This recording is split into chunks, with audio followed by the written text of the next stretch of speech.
Hello and welcome to this Liverpool news roundup here on Anfield Agenda. My name is Conor and I'm going to take you through all of the latest Liverpool news, including the real reason Salah is upset this season, an update on Ibrahim Konate's contract demands, a little bit on whether Liverpool can actually sign Marc Guehi in January, FSG making a huge sale, and we've some injury updates as well. Before we get into it, please do hit the like button, hit the subscribe button if you're new, and let's jump straight into the news. Let's start off with Mo Salah then. So we've quite a lengthy piece here. Lewis Steele, I believe, was doing a Q&A for the Daily Mail, and he was asked about Mohamed Salah's situation, and he had this to say. From conversations I had last 10 days, 2 weeks, that this is a deeper issue than just being benched.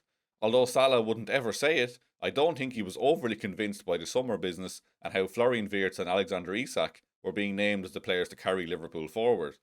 The Frankfurt game away, he came off the bench late on, and he could have settled it to Florian Wirtz, but he didn't. He looked frustrated at full time, and that was the night he deleted all mention of Liverpool Football Club from his Twitter profile.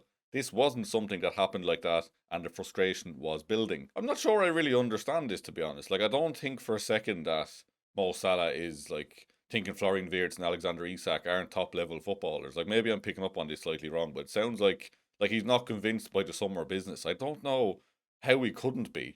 Although, he did make reference in the interview to the fact that it was certain promises made in the summer and stuff. But I took that to be in regard to his playing time, his status as the main man in the squad. I could fully see if Isak comes in and starts banging in the goals, Salah kind of gets put to the side and he's not the talisman anymore. I could understand frustrations in a situation like that, but to say he's not convinced by Florian Wirtz and Alexander Isak, I don't buy that in all honesty. Again, I understand the ego thing, but I don't think for a second that Mo Salah thinks Florian Wirtz and Alexander Isak aren't the top quality footballers that they are, that they're not good enough to carry this club forward, which they are. They haven't hit the ground running, granted, but they will get there. They're far too good to flop. If someone in the comments has a different perspective on how this reads, fair enough, or maybe I've picked up on the tone of the piece wrong, but I just don't really understand that. It just ultimately, I don't think it's a personal thing against Florian Wirtz and Alexander Isak that's causing Mo Salah to be frustrated. I think it is just he's not getting on the pitch as much as he would like to. He's probably frustrated in his own performances as well. And maybe part of that is the fact that he's been played slightly different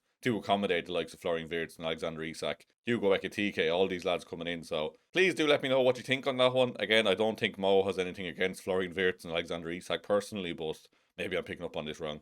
Lewis Steele continues then. He was asked about Mohamed Salah and Arne Slot, and he had this to say. The rift is certainly not over as far as I'm aware. It has certainly been eased in the last week or in the last 5 days, but I wouldn't be surprised at all if Salah and Liverpool shook hands on maybe a summer exit.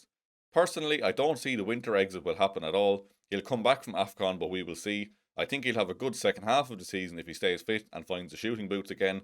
As for his longer term future, Liverpool obviously want him to stay around. But I think he and Slot are happy to put the best interest of the team first. That would make sense. I don't think for a second this situation is fully over or anything, but I did say when this happened that I thought the club would figure this out short term at least. I didn't see Salah being sold in January. Summer exit, entirely plausible. I would not be shocked one bit if that does happen. Whether Arne Slot is still the manager then as well could be a defining factor, but I think if he is, I think Salah exit in summer is very, very likely. I think it wouldn't shock me one bit if they said, right, we'll just kind of quash this beef for now. We'll just knuckle down, we'll get to the end of the season and then maybe have some discussions then. But yeah, this situation is definitely not over. Like Craig has said a few times as well, expect a few things to come out while he's away at AFCON because it's easier to kind of drip feed these things into the media when the player isn't in the camp with all the people like Arne Slot, like the club officials. If there's other players he's frustrated with, if stuff is about to come out, it will come out while he's away. So definitely a situation to keep an eye on. It's definitely not over, but hopefully we can come to some arrangement where he does stay. Hopefully we can figure this issue out, but yeah, I don't think a winter exit is too likely in all honesty. Next up then from Lewis Steele, so he was speaking about Ibrahim Konate's contract situation and he had this to say.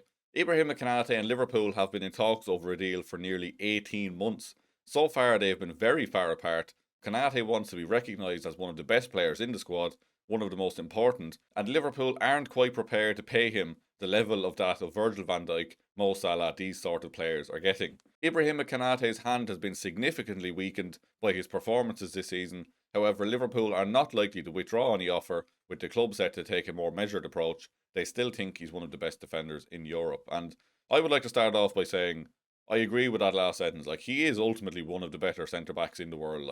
I know he's been absolutely terrible this season, but look back on his time at Liverpool as a whole thing. He has been incredible for the majority of that. Let's not let the last few months cloud our judgment on this. He is a top level defender.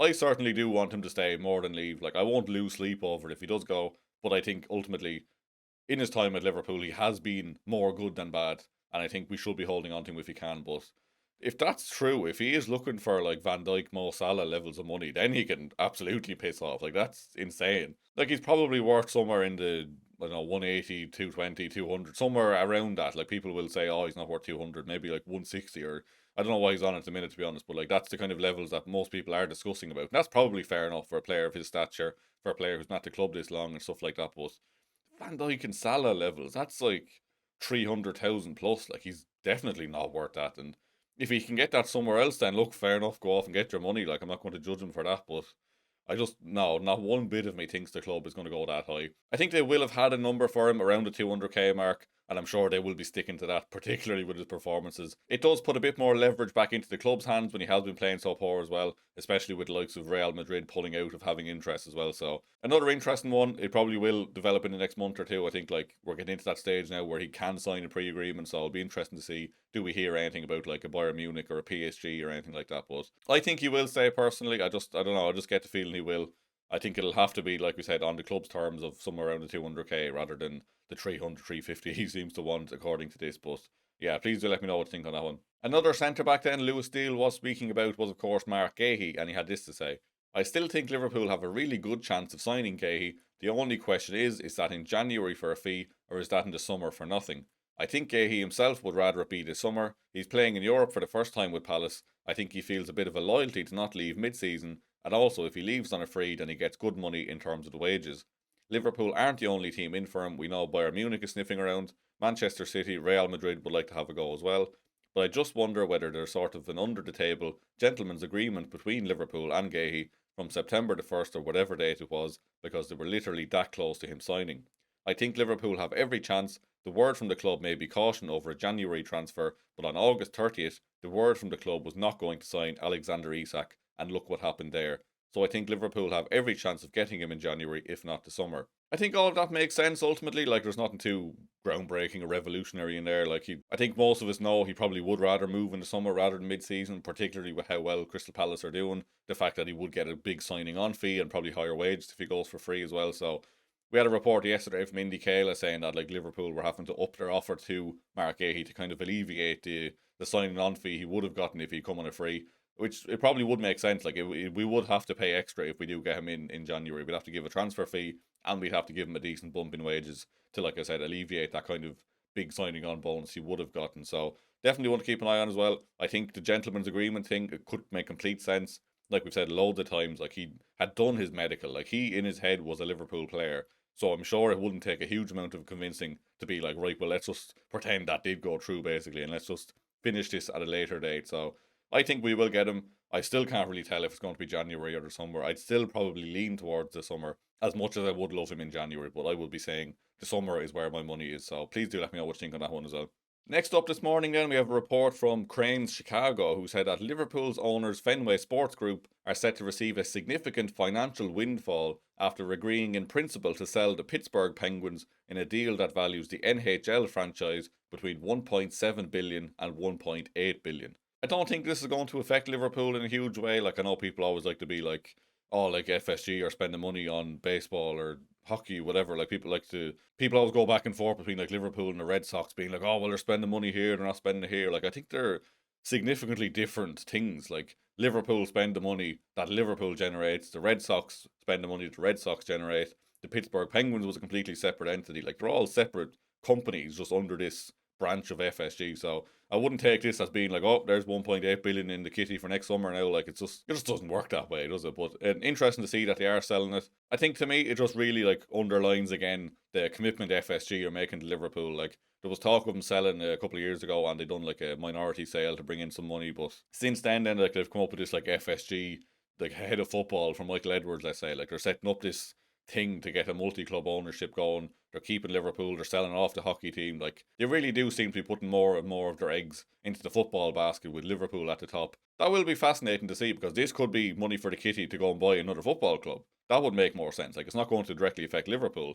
Like, if FSG do decide in the morning, right, we're going to go buy Getafe, Toulouse, whatever club they want, This money is then there in FSG to go and buy a club. That's probably the only link really we can make here from like this sale to Liverpool, in all honesty. So definitely want to keep an eye on. It'll be interesting to see if the ball gets rolling now on Liverpool finally buying more clubs. Like that's what Michael Edwards was brought in to do ultimately. Find a club in Europe, find clubs in South America, just really build up this network of football with Liverpool at the very top of it, which is, it's exciting to be fair. I understand the downsides of a multi-club ownership for the other clubs, but as the bigger club in it, it probably does have benefits to us in all honesty. Quick injury update then to finish off the video. So Lewis Steele again said Jeremy Frimpong will be back in full training in the next couple of days and certainly next week, which is fantastic news. He's been out for 6 or 8 weeks now, coming into a very busy period. I think we've like 9 games in January, so we do need every player fit that we can get. Another option for right back, another option for right wing while Mo Salah is at the AFCON as well, so good to see him back. Dominic Szoboszlai, of course, as well, seems to be fit for the weekend. That came from James Pearce yesterday, who confirmed that he's expected to be in the squad.